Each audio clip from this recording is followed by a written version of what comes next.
कथा है ये पुरुषार्थ की, स्वार्थ की, परमार्थ की, सारथी जिसके बने श्री कृष्ण भारत पार्थ की। स्वागत आप सभी का इस स्पेशल एपिसोड में, जहाँ पर हम बात करेंगे महाभारत के मोस्ट अंडररेटेड कैरेक्टर्स के बारे में। वो कैरेक्टर्स जिन्हें वो लेवल का रिकॉग्निशन नहीं मिला जो उन्हें मिलना चाहिए था। So let's get started. Number 7, Balram. Everybody knows the legendary tale of Krishna's birth and his journey from Jay to Nandgaon. But हम में से कितने लोग बलराम जी की बर्थ स्टोरी जानते हैं?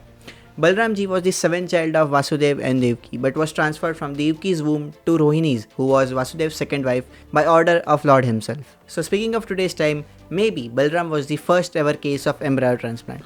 बलराम और कृष्णा बचपन से ही साथ में थे। उन्होंने साथ में कई सारे राक्षसों को मार गिराया था। हम सब बलराम जी के बारे में उतनी बात नहीं करते। The biggest reason I feel for this is you need to be on one side. हम कृष्णा के बारे में बहुत कुछ जानते हैं, हम शकुनी के बारे में बहुत कुछ जानते हैं, their values and their reasons. But हम बलराम जी के बारे में क्या कंक्लूजन ड्रॉ करें? उन्होंने किसी का साइड लिया ही नहीं। He never wanted a war, but since war was inevitable from the start itself, जब वॉर स्टार्ट हुआ वो तीर्थ यात्रा पर निकल गए।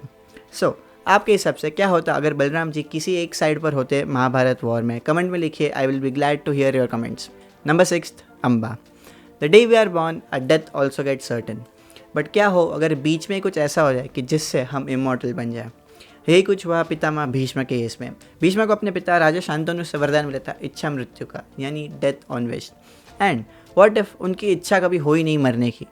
But life has its own way to put things into order. उस वक्त हुआ कुछ ऐसा कि अम्बा को जिससे शादी करनी थी उन्होंने अम्बा को मना कर दिया। एंड अब अम्बा भीष्म से भी शादी नहीं कर सकते थे क्योंकि उन्होंने सिलिबसी का ओथ लिया था। So now Amba was all alone and she prayed to become the reason of Bhishma's death. Like wow, पहले किसी को वरदान मिलता है अमर होने का एंड देन उसी के मरने का कारण भी अपने आप आ जाता है। This is the beauty of Mahabharata. So अगर अम्बा ना होती देन फाइनल वॉर पांडवास कभी जीत नहीं पाते क्योंकि भीष्म पितामह को हराना ऑलमोस्ट इम्पॉसिबल था।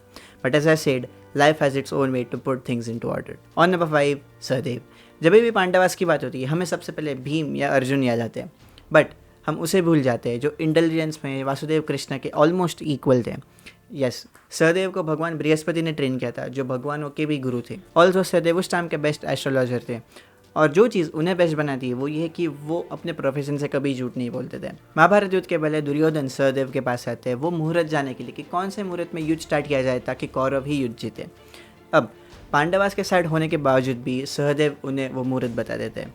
So not thinking of its consequences, he was always true to his profession. Sahadev has to get the respect because he was the one who killed Shakuni, जिनकी वजह से सब कुछ हुआ। नंबर 4, वेदव्यास। वेदव्यास जी माता सत्यवती और ऋषि पराशर के पुत्र थे।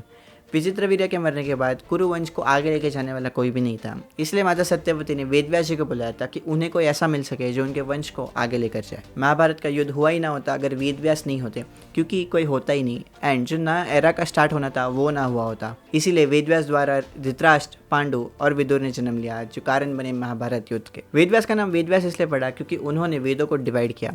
Eight that point Veda was a single entity and it was very difficult to get it through the generation, and इसलिए उसको डिवाइड करना पड़ा ताकि वो ईजी हो जाए प्रोपगेशन में। And ultimately Vedvyas ji narrated the entire story line of Mahabharat to Ganesha who wrote the Mahabharat. अगर ये ना हुआ होता देन हमें महाभारत की स्टोरी कभी पता नहीं चलती।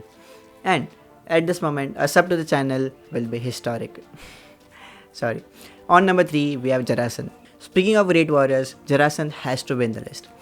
जो चीज़ जरासंध को यूनिक बना थी वो ये है कि उनका जन्म 2 टुकड़ों में हुआ था and then he was later joined by Jara जो एक राक्षसी थी, hence the name Jarasandh. Jarasandh Magadh के राजा थे एंड ऑलमोस्ट हर राजा उनसे लड़ाई में डरते थे। इंडिविजुअल फाइट में जरासंध को हराना ऑलमोस्ट इम्पॉसिबल था क्योंकि उन्हें मारने का सिर्फ एक ही तरीका था कि he should be divided again into 2 parts, and ये सिर्फ कृष्ण जानते थे। जब वासुदेव कृष्ण मथुरा में रहते थे तब जरासंध ने वहाँ पर 17 बार हमला किया एंड अपने लोगों को युद्ध से बचाने के लिए वो द्वारिका शिफ्ट हो गए। अगर जरासंध फाइनल महाभारत वॉर में होते देन उन्हें हराना बहुत ज़्यादा मुश्किल होता, बट लकीली भीम ने उन्हें पहले ही मार दिया था thanks to Vasudev Krishna. So Jarasandh deserved respect for being a great warrior but didn't because he was not on a good path. Number 2, Ghatotkach. Ghatotkach is my personal favourite. अगर वो ना होते देन पांडवा शायद कभी ये वॉर जीत नहीं पाते। यस, घटोत्कच भीम के पुत्र थे बट वो एक राक्षस थे। सो दिन में उनके पावर्स नॉर्मल थे बट रात को उनके पावर्स मल्टीप्लाई हो जाते थे। सो जैसा कि मैंने कहा अगर वो ना होते देन पांडवा इस वॉर शायद कभी नहीं जीत पाते क्योंकि he took on the most powerful weapon possessed by Karna on himself and saved Arjun. भगवान इंद्र ने कर्ण को एक ऐसा वेपन दिया था जो सिर्फ एक ही बार यूज़ हो सकता था बट जिस पर भी यूज़ हो उसको वो 100% ख़त्म कर रहा था। एंड कर्ण ने ये वेपन अर्जुन के लिए बचा कर रखा था। जब वॉर के रूल तोड़कर कौरवों ने पांडवों पर हमला कर दिया तब उन्हें कटोचगज की ज़रूरत पड़ी। अब क्योंकि वो रात का टाइम था तब कटोचगज बहुत ज़्यादा पावरफुल थे एंड वो कौरव पर भारी पड़ने लगे। एंड सो फाइनली दुर्योधन को बचाने के लिए कर्ण को अपना जो स्पेशल वेपन था वो कटोचगज पर यूज़ करना पड़ा and Arjun was now almost safe. What a sacrifice. Mahabharat कभी कभी अनजस्ट लगता है but it is what it is. Number 1, Devaki. पूरे महाभारत में उनके जितना सैक्रिफाइस शायद ही किसी ने किया होगा। We talk about how unjust is fate in case of Karna, but what about Devaki. उन्होंने अपने सामने अपने 6 पुत्र को मरते हुए देखा। उन्होंने अपने 7वां पुत्र बलराम को रोहिणी को दे दिया एंड उनका जो 8वां पुत्र था वासुदेव कृष्ण उसे जन्म देते ही जाने देना पड़ा। जाने कितने सारे साल वो अकेले रहे जेल में बिना कृष्ण को मिले। एंड जब उनका कृष्ण से मिलना हुआ तब कृष्ण उन्हें छोड़कर चले गए सांदीपनी आश्रम में।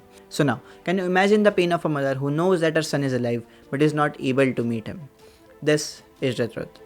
जब तक अधर्म खत्म नहीं हो जाता तब तक अच्छे लोगों को बलिदान देना पड़ता है and not everyone can do so. Therefore Devaki was special. Thank you so much ये वीडियो देखने के लिए। Until next time, bye bye.